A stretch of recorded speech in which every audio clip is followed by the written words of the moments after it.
particulier en fait de cette vision-là. Je l'avais jamais entendue moi auparavant. De finalement, toi, ta normalité, c'est l'adoption. Alors finalement, comme tu le dis, pour le commun des mortels, la normalité, on pourrait dire que c'est avoir un bébé dans le ventre et accoucher. Il y a eu un moment où vraiment je m'en suis rendu compte. C'est quand je suis devenue belle-mère, mon compagnon a un enfant. Et ça m'a paru tellement plus logique d'aimer un enfant qui n'était pas le mien. Enfin, je le savais déjà que pour moi c'était comme ça, mais on va dire que ça a éclairé le sujet. Mais ça me paraissait plus logique d'aimer un enfant qui n'était pas le mien. Bon, même s'il a une maman qu'il aime très fort et tout, et c'est pas, mon idée n'était pas de prendre sa place, mais c'était plus logique pour moi de me dire, bah oui, de toute façon c'est pas le mien, ça va être facile, c'est normal pour moi. Alors Oui, bah que oui. si j'avais eu un enfant tout de suite, enfin, si j'avais eu un enfant moi-même et tout, ça me paraît plus comment dire, j'ai pas le mot, ça me paraît pas naturel pour moi en fait. Pour moi, c'est pas naturel. D'accord, ok. Et donc justement, quel lien tu as à la maternité, toi, par rapport à ça? J'en ai pas oui et non. Moi, j'ai été diagnostiquée d'une endométriose à 22 ans. J'en ai 28 maintenant. J'ai jamais voulu d'enfant. Jamais, jamais, jamais. Quand vous savez, enfin quand tu sais dans la cour du collège, les filles commencent à dire bah moi un jour je veux un mari, un enfant, etc. Moi j'étais là en mode bah pas moi. Et ça a continué pendant des années jusqu'à ce qu'on me dise que je puisse pas avoir d'enfant. Et là ça m'a titillé un petit peu, mais je sais pas 1 an, 2 ans, et puis après en fait j'en ai jamais voulu. Donc la normalité est revenue. Je pense que j'étais un peu sous le choc d'un diagnostic, etc. Mais là, l'envie est toujours pas là, quoi. Moi, je suis une belle-mère très heureuse, j'ai mon compagnon. L'envie d'un enfant n'est pas présente, elle l'a jamais vraiment été, et je pense que ça va rester comme ça encore longtemps, quoi. Et Eh je ben, c'est m'épanouis top. très bien comme ça. Eh ben, c'est le plus important, je trouve, clairement. Mais c'est pour ça que je peux te poser la question parce que je trouve ça super intéressant Mmh. que tu puisses en parler de cette manière-là.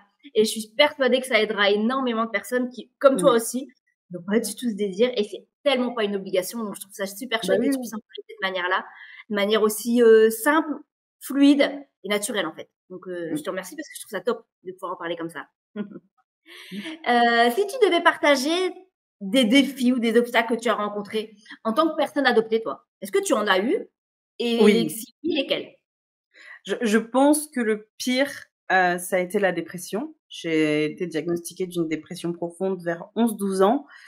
Et c'était vraiment très, très dur. Ça m'a amenée à me faire énormément de mal. Moi, mes parents ont divorcé quand j'avais 10 ans. Ça a été un divorce très difficile et très chaotique. Et je vivais des choses à côté vraiment très, très difficiles aussi parce qu'il y avait l'adoption, mais il y a aussi l'adolescence, enfin l'arrivée de l'adolescence, l'arrivée du moment où on grandit, où on devient plus une petite fille, mais on devient un peu une jeune adulte. Enfin, c'est un mélange de tout. Et cette dépression, elle m'a vraiment terrassée. Enfin, à ce moment-là, moi, je pensais que je m'en sortirais pas, quoi. Ouais. La Et ça a dépression, ça a duré à été peu près combien de temps, tu saurais dire ça, cet état-là? Où tu pensais ne jamais pouvoir t'en sortir? oh, des années. Des Ouais. années, vraiment. Ça a été, c'était dur parce que au-delà du fait du mal-être psychologique que j'avais, je me faisais beaucoup de mal physiquement, je m'automutilais beaucoup. Ça a duré plusieurs années, je dirais. J'ai arrêté l'automutilation déjà, j'avais 16 ans. Ouais. Donc ça fait Ça fait 5 ans 16 déjà, ans que j'ai hein. vraiment arrêté, même s'il y a eu des rechutes, mais c'est vraiment à 16 ans que j'ai arrêté. Et je pense que c'est vers 16 ans que ma dépression, elle a vraiment, enfin, j'ai vraiment guéri. Vu que c'est D'accord. une vraie maladie, et en guérir, c'est long, c'est fastidieux, ça demande beaucoup d'énergie, et ça a été très, très difficile. D'accord. Et donc, émotionnellement, comment toi, tu as réagi à cet obstacle qui était finalement la dépression, cette maladie-là que tu as traversée? Comment tu as réagi émotionnellement? Quelles étaient tes réactions, en fait? J'ai sombré. Franchement, je me suis complètement laissée sombrer. Enfin, vraiment, le monde me tombait sur la tête, et je l'ai laissé faire. Genre vraiment, je passais mes journées à pleurer, je passais mes journées à me faire du mal, et j'ai laissé faire. J'ai pas réagi, je me suis pas dit bah faut que je m'en sorte. Pendant longtemps, j'ai laissé faire, et la seule chose qui me maintenait, on va dire, en vie, c'était ma mère. Mais pendant longtemps, oui, ça j'ai émotionnellement, j'ai laissé mes émotions me submerger complètement. D'accord. Et donc ton quotidien, si tu te souviens à l'époque, finalement, c'est tu allais quand même encore à l'école ou pas? Comment ça marchait? Ouais, ouais, c'était dur l'école. C'est vrai que j'étais dans une école où j'avais quand même de la chance d'avoir un corps enseignant qui comprenait.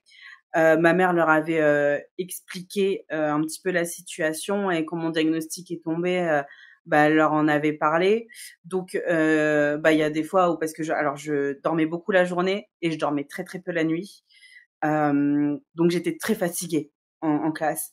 Et il y a des fois où clairement je m'endormais. Hein, je passais l'heure de cours à m'endormir.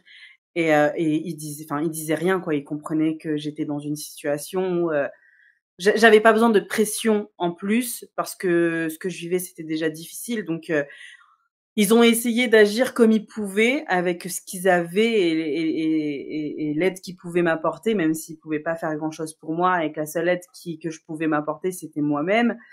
Mais ouais, ça a été compliqué et puis bah expliquer ça à tout le corps enseignant, que tout le monde comprenne, que tout le monde arrive à faire preuve de bienveillance. Je sais que pour ma mère ça n'a pas été évident. D'accord. Et donc tu dirais que c'est dans ce moment-là de ta vie qui a été, plus que complexe, ce serait ta maman qui finalement a été, ton alliée là-dedans? Ouais, il y a eu ma mère. Ma mère, ça a été le pilier. Après, ça a toujours été le cas, hein, mais ma mère, c'est vraiment le pilier de ma vie et il y a beaucoup de gens qui me disent que je parle souvent de ma mère, justement, quand je parle d'adoption, mais ma mère, c'est pas que ma mère, c'est la personne qui m'a sauvé la vie à de très nombreuses reprises.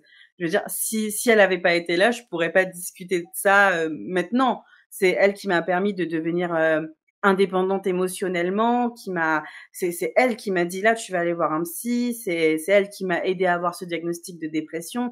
Enfin, sans elle, je serais pas là. C'est une réalité. Je pense que j'aurais jamais pu survivre si elle avait pas autant, enfin, si elle m'avait pas autant aidée, si elle m'avait pas autant portée sur ses épaules. Parce qu'elle avait sa vie de femme à côté. En plus, elle avait divorcé. Donc c'est difficile d'être une femme seule qui s'occupe. On était en garde classique, donc on allait que la semaine, que les week-ends chez notre papa. Et elle s'occupait de nous la semaine. Elle avait sa vie, son travail.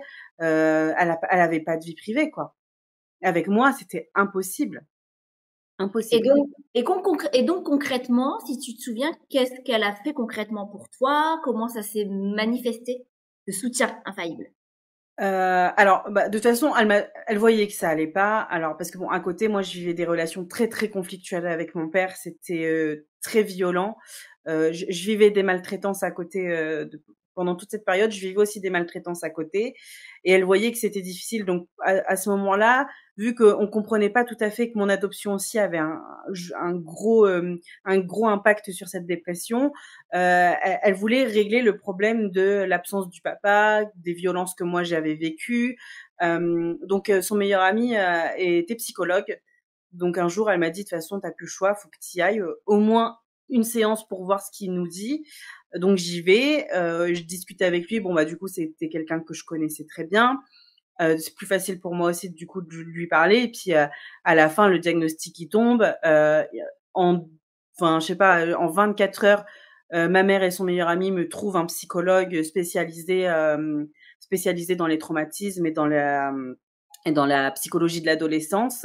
Et bah là, elle va me conduire à tous mes rendez-vous. Elle va me faire louper l'école si besoin. Elle va vraiment s'en occuper jusqu'au bout. Quand je fais ma tentative de suicide, parce que j'ai fait plusieurs TS malheureusement, à chaque fois, elle s'en est rendue compte à la seconde où elle me voyait et j'avais fait une connerie. À chaque fois, à la seconde. Donc, bah, soit j'avais pas pris des choses assez graves pour que voilà, donc elle m'a emmenée chez le médecin le lendemain et voilà. Et soit, bah, elle appelait les pompiers, puis, mais à chaque fois, à la seconde, elle s'en est rendue compte. Et puis, bah, nettoyage d'estomac, la totale, quoi. Donc, mais oui, sans elle, quand je dis que vraiment je serais pas là, c'est vraiment au premier degré du coup. Hein. C'est si elle avait pas été là au bon moment, au bon endroit, et si elle avait pas, parce qu'elle a son instinct maternel, elle lui a jamais fait défaut. Hein.